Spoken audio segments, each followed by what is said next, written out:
All right, so the key performance indicator we're going to be looking at today will be your expenses to budget.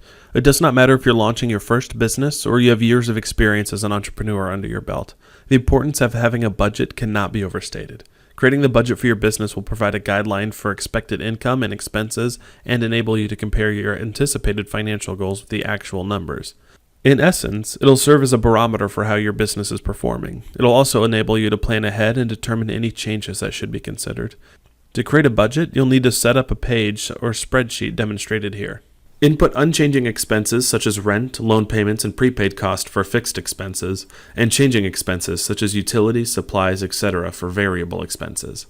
Determine budgeted expenses by averaging past expenses in each category. Insert the figures under budgeted subheading for expenses. If you're in the mindset of starting your business and don't have previous averages to work with, consider researching the costs associated with your line of business and creating averages based on your research. Next, insert your forecasted income from earnings and add any other expected revenue sources under the budgeted subheading for income.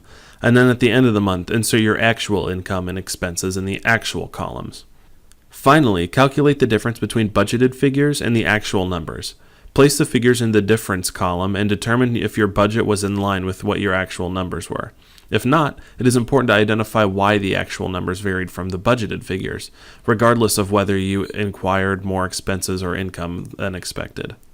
By determining the reason for the difference, you can either identify a potential problem and fix it, or capitalize on a potential opportunity you had not initially recognized.